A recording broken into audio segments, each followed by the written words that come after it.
After the COVID-19 pandemic began, see how much has changed in Center County. I think a lot of the conversations that I've been having with community recently has definitely been more optimistic. And the new numbers at Penn State that show progress against the virus. Plus, a look at the new CDC guidelines for people who have been vaccinated, what you can and can't do. And find out why an upcoming election in Ferguson Township could make history this year. The Center County Report starts now.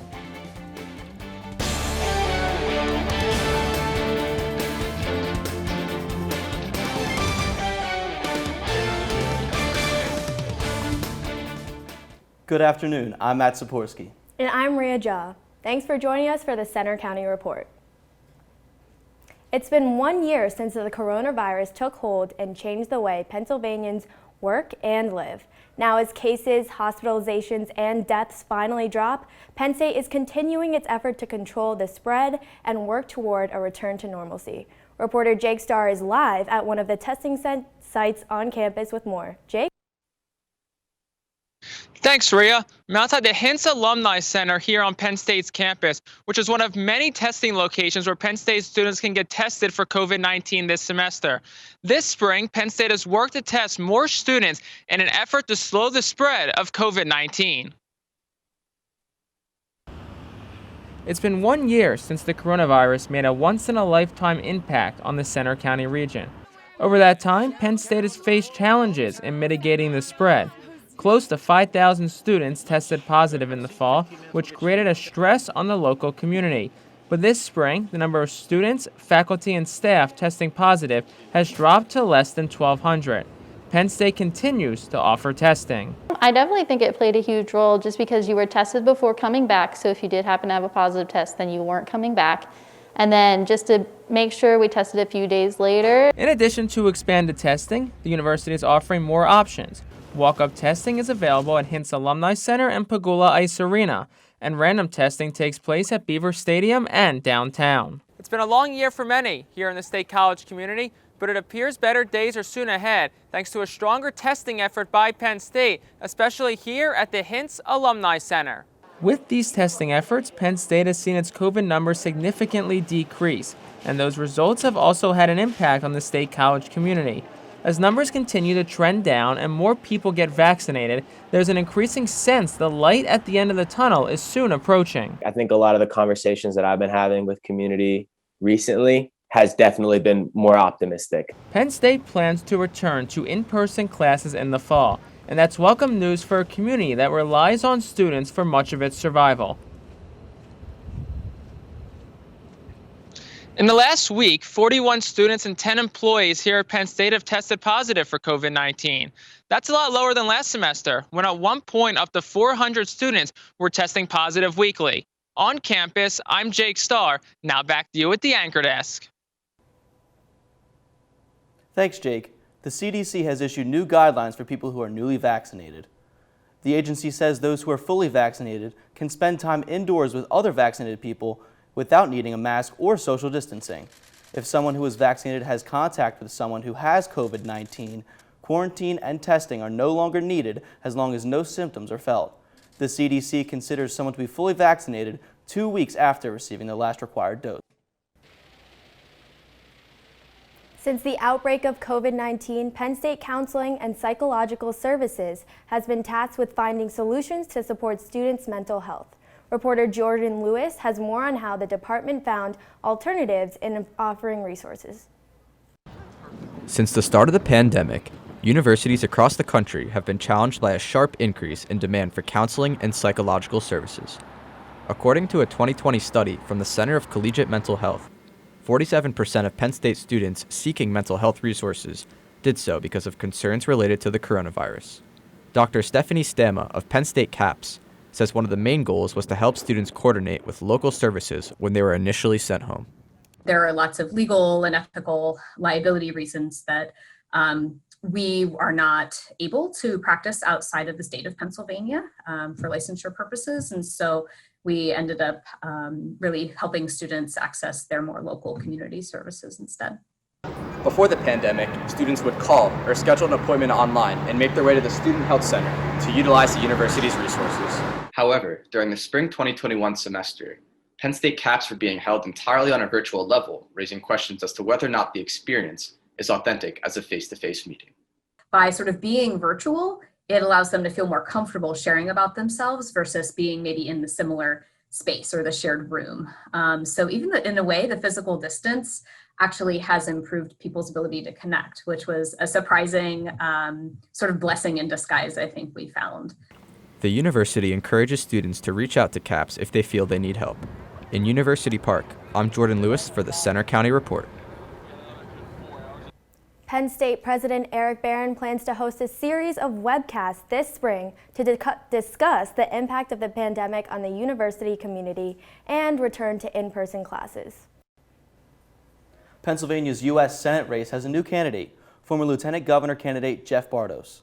He originally started his Senate run in 2017 before switching to the Lieutenant Governor's race the next year. The real estate investor from the Philadelphia area declared his candidacy for Senate this week on Twitter with a promise to get things done. The Democratic field for the race is already crowded. The candidates are hoping to replace outgoing Senator Pat Toomey.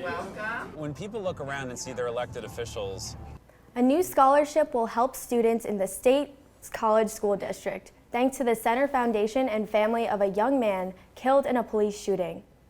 It's been just over 2 years since the death of Osaze Osagi, killed by police as they served a mental health warrant. Osagi's parents started the scholarship with the Center Foundation. It's for racially underrepresented state college high school students who will be going to college. As part of the foundation that represents the community, it's really nice to be able to provide that scholarship, and I think then keep, his name and memory and story alive in the state college community as well.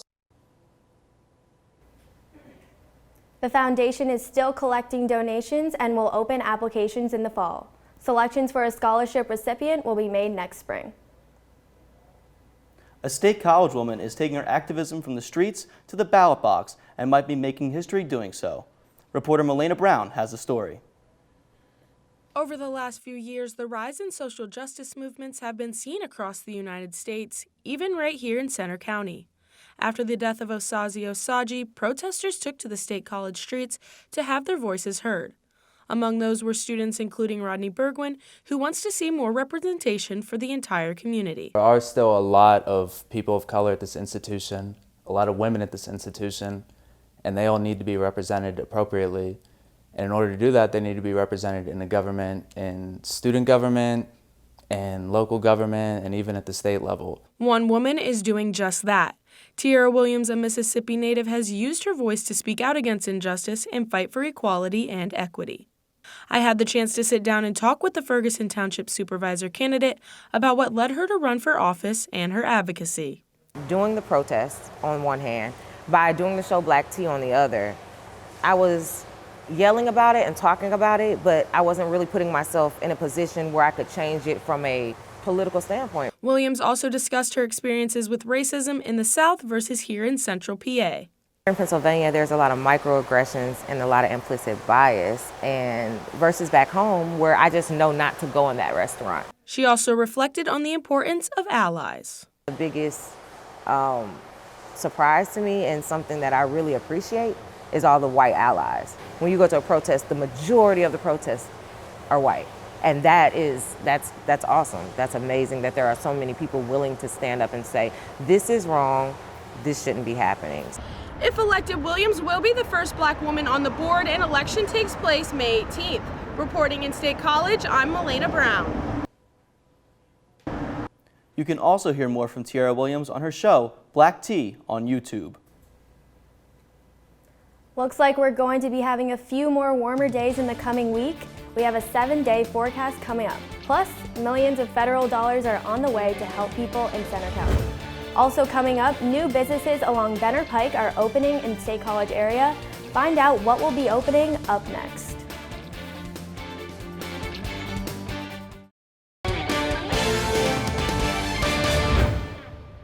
Center County is getting more than $10 million in federal funds to help residents who can't pay their rent. The money comes from the Emergency Rental Assistance Program, and the county is still working on a program to manage and distribute the funds as needed. The same website as last year's CARES rent relief program will be used at centercountypa.gov/emergency rental assistance program. Shopping on Benner Pike is being reborn in the State College area, with new businesses and shopping centers set to open over the next few years. Reporter Dana Brewer has the story. Over the past decade, Benner Pike's shopping options have dropped off as businesses left the Nittany Mall and other plazas. But now, a rebirth is coming with new anchor stores going into the mall, a new shopping plaza, and 2 more businesses opening close by. Rural King is set to open this month. Well, we want to be good neighbors to the community, so we want to help support their businesses and and have them help support our business, so that as we bring in customers to the area, they continue to shop the Center County. Along with the farm supplies and home goods it's known for, the store hopes to support local FFA and 4-H groups. Also coming to Benner Pike is a new Giant, and with it, more than 100 new jobs. The company has been in State College for more than 30 years. Giant says it's looking forward to serving the grocery needs of Benner Township and the greater Bellefonte community. Neighbors are happy to have a new grocery store on their side of town. Our daughter goes out there fairly regularly for a cheering, and so being able to stop at that Giant on our way home to pick up groceries or whatever is going to be huge. Radzanowski says they miss the convenience of nearby shopping after Giant closed its old College Avenue location. Giant hopes to open in 2023. In State College, I'm Dana Brewer for the Center County Report. Along with Giant and Rural King, more businesses are set to come to Benner Pike over the next few years. Now to Olivia with weather.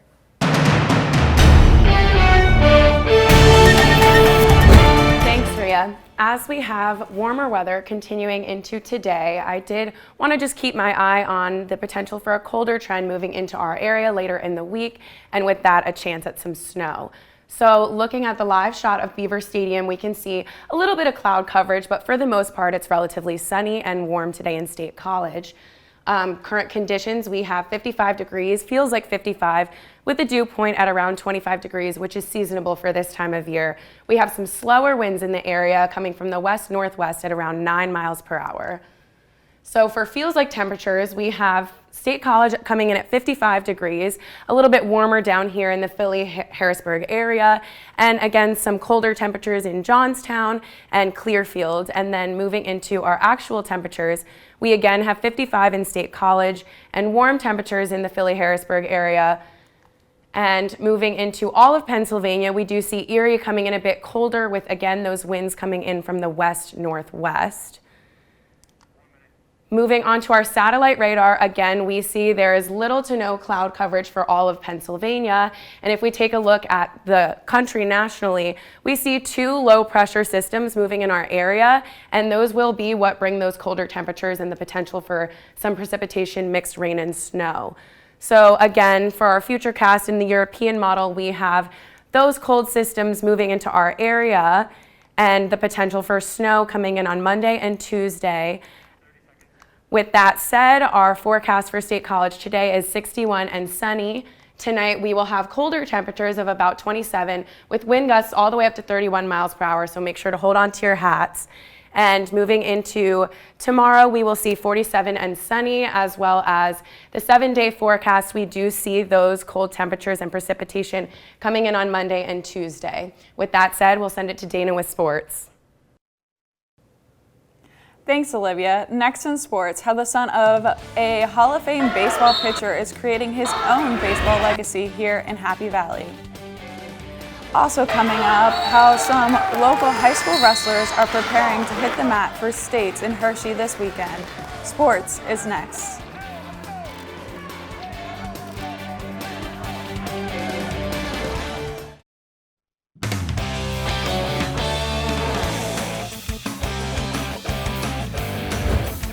I'm Dana Brewer with Sports. Central PA schools have long been powerhouse in high school wrestling, and although the season looks a little different, the local talent in the sport is undeniable. Heading this weekend to state championships, reporter Casey Cummer has a story. While 26 Center County wrestlers qualified for the postseason, just 9 remain. They head to Hershey this weekend for the PIAA Wrestling Championships.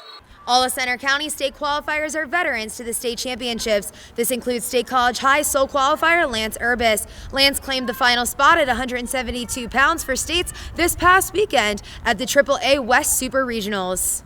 I feel confident returning to the state championship because I've been there before. I know the mindset to come in with. I know the preparation, same preparation. Urbis follows in the footsteps of his older brother, but has earned his own respect and success. I think he deserves it. You know, he's worked so hard for so long. It's never easy to have a really successful older brother and have to follow in their shadow. So, you know, for him to come into his own is just huge for him. All 6 Center County wrestling programs will be represented in the tournament. Bellefonte leads the charge with 3 qualifiers. Bald Eagle Area's Cohen Bailey enters as the 113-pound Super West Regional Champ. Bailey's coach gives credit to the caliber of wrestlers in the area. Since we do have such a strong wrestling tradition here in the county, you know, it just makes our wrestlers in this area that much better. You get better by wrestling, better competition. East and West Super Regionals were added this season to minimize the number of wrestlers taking the mat at states due to COVID-19. That means each weight class will feature only 8 competitors, explaining the decline in Center County state qualifiers from 25 last year. Other changes this season included a shift to 13 weight classes, causing several qualifiers from the area to compete at different weights. I'm Casey Kummer for the Center County Report.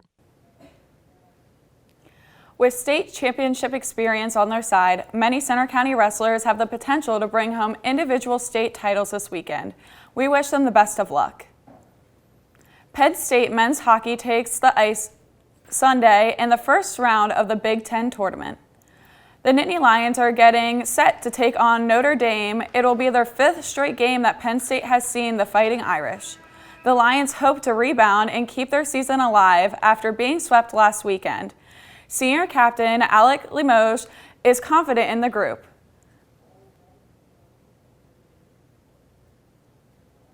They're a good team and they play us well, so we really need to be confident and do what we do best. And so I think that's how we're preparing for it. I think a lot of guys are excited to get them again. Puck drop is at 2 on Sunday, and the winner will play Wisconsin on Monday. Penn State men's basketball lost last night 75-74 in a nail-biter against the Wisconsin Badgers in the second round of the Big Ten tournament, so their Big Ten season is over. After trailing by as much as 18 in the second half, Penn State ended a game on a 17-2 run, but fell short in the final seconds of the game. Men's basketball finished their season 11-14 and now awaits its potential NIT tournament berth. Women's basketball also lost in the tournament, finishing their season 9-15, which is a 2-win improvement since last season. Penn State football returns to the field on Monday for the first time since ending their season in December. The Nittany Lions are coming off of a 4-5 record and hope to get some much-needed on-the-field work during spring practice. While there are no plans for a blue and white game with fans, Athletic Director Sandy Barber says that the university is pushing hard to have a full stadium of fans this fall. But she says that's based on the COVID situation at the time. It has been a little over 3 years since Hall of Fame pitcher Roy Halladay died in a plane crash in Florida. His successful major league career spanned 15 years, and now his son, Braden, is working towards his legacy of his own at Penn State. Reporter Sebastian Kraft has more. Halladay is 1 strike away, the 0-2. A bouncer, Ruiz. In time! Roy Halladay has thrown a no-hitter. Randa takes strike 3. I can confirm there's only one body involved, and it's sad to say it's a friend of ours. It's Roy Halladay. This is the Baseball Hall of Fame in Cooperstown, New York. We really are the Smithsonian of baseball when it comes to our archives, our amazing library and research center, and the museum. It's a testament to the success of Major League Baseball star Roy Halladay, whom fans in our area remember from his tenure with the Philadelphia Phillies. The late star's legacy is preserved here in the Hall's renowned plaque gallery. Back here in Centre County, a new Halladay story is taking shape. After reaching 90 miles an hour on his fastball this winter, Roy's hardworking son, Braden Halladay, is poised to reap the fruits of his labor on the Penn State baseball team. While Braden's representatives declined an interview for this story, his coaches sing his praises. He's done a great job of just daily coming, getting his work done, and I think down the road we're going to see something pretty special come out of him. The Halladay legacy begins here, immortalized in the National Baseball Hall of Fame in Cooperstown, New York. And it continues here on the Penn State pitcher's mound. Despite all the adversity Braden Halladay has faced in recent years, he now has a prime venue at which to forge his own path. Braden this is his own career, this is his own chapter. He wants that, and we're here to help facilitate it. It's not about wins and losses here in Cooperstown. It's not about Red Sox versus Yankees, who's on top right now. It's about the love of the game. The great part about working with somebody that wants to get after it every day is you get excited to be around them. In Cooperstown, New York, and now back in University Park, I'm Sebastian Kraft for the Centre County Report. Braden Halladay and Penn State baseball begin their first homestand at Medler Field next Friday against Maryland. That's all for sports. Now back to you at the anchor desk. Thanks, Dana. Coming up next, although the Central PA Arts Festival may look different this year, some of the traditions will remain. Find out how you can be a part of it after the break.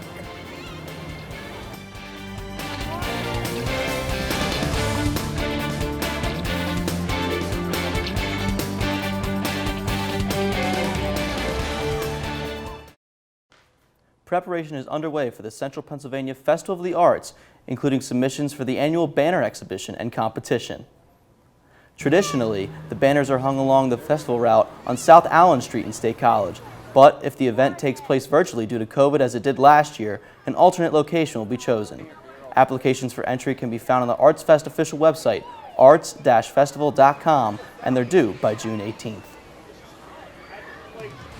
That's all for today's newscast. You can find more of our stories on our website, centercountyreport.com, and you can follow us anytime for breaking news on our Twitter feed. That's at CenterCountyREP or on our Facebook page. We also have a CCR Instagram.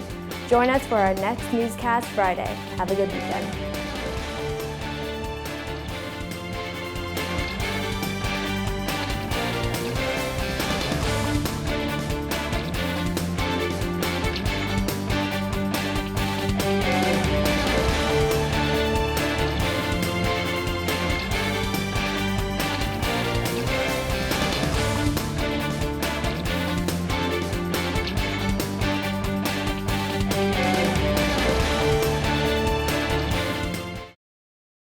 We hope you enjoyed watching the video. Be sure to subscribe to our YouTube channel if you did.